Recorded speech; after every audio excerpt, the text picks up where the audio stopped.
নমস্কার, জয়গুরু বন্ধুরা। আমার ঠাকুরবাড়ির তৃতীয় দিন এবং চতুর্থ দিনের অভিজ্ঞতা একসাথে শেয়ার করছি। আমি তৃতীয় দিনটাও শুরু করেছিলাম ঠাকুরের প্রার্থনা দিয়ে। এই ভোরের প্রার্থনা আমাদের মনের সমস্ত ক্লান্তিকে দূর করে দেয়। আমাদের মনের যে অবস্থা থাকে, সেই অবস্থা থেকে আমাদেরকে বাস্তব জগতে ফিরতে সাহায্য করে। ভোরবেলা প্রার্থনা করে যখন আচার্যদেব প্রার্থনায় আসলেন এবং প্রার্থনা শুরু হলো, সেই প্রার্থনা শেষে যখন আচার্যদেব ঠাকুর বাংলো থেকে আবার পর্দার বাড়িতে যাচ্ছিলেন, তখন আমিও আচার্যদেবের পিছে পিছে সেই ঠাকুর বাংলোর দিকে উদ্দেশ্যে রওনা দিয়েছিলাম।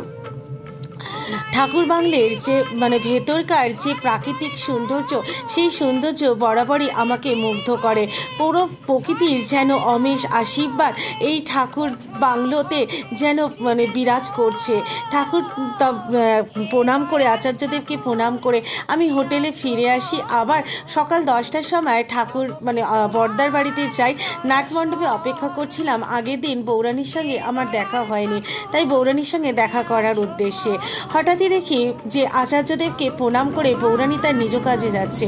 আমি ছুটতে বৌরানীর সামনে যাই। বৌরানী আমাকে জানায় তিনি ওই যে বর্দার বাড়িতে যে ঠাকুর বাড়ির যে রান্নাঘর আছে, সেখানে তিনি আচার্যদেবের জন্য রান্না করতে যাচ্ছেন। তার মূল্যবান সময় থেকে তিনি আমাকে 2-3 মিনিট দেয়, আমার সাথে কথা বলেন। আমার এত আনন্দ হচ্ছিল যে তার মূল্যবান সময় থেকে আমাকে কিছুটা সময় দিলেন। তারপর ফিরে আসার সময় সমাধিস্থলের সামনে দিয়ে যখন আসছিলাম, তখন এই সমাধিস্থলটি অত্যন্ত পবিত্র এবং খুবই কষ্টকর। এখানে পরমপিতার দেহাবাস রয়েছে এই কথা ভেবে যাই হোক, তারপর আনন্দবাজারে আসি। আনন্দবাজারের যে রাইস কুকারে রান্না হয়, সেই রান্নাঘরের কিছু ছবি তুলি।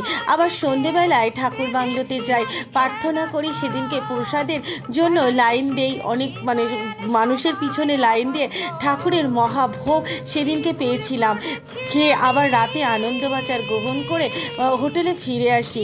যতই তৃতীয় দিনটা শেষ হয়ে গেল, ততই যেন আমার মনটা ভারাক্রান্ত হতে থাকলো।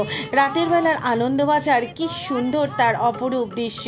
সেই সমস্ত ছবি তুলে হোটেলে ফিরে এসে সমস্ত গুছিয়ে পরদিন সকালে আবারও প্রার্থনা দিয়ে দিনটা শুরু করলাম এবং কলকাতায় ফিরে আসার জন্য আবার গাড়িতে করে কলকাতায় ফিরে আসার উদ্দেশ্যে রওনা দিলাম। সকাল 9:30 আকালতাক ট্রেনে করে আমরা কলকাতায় ফিরে আসি। এইভাবেই আমার এই ঠাকুরবাড়ির যাত্রা শেষ হলো। খুবই মধুর এবং সুন্দর ছিল আমার এই যাত্রা। সেই অভিজ্ঞতাই শেয়ার করলাম। নমস্কার, জয়গুরু।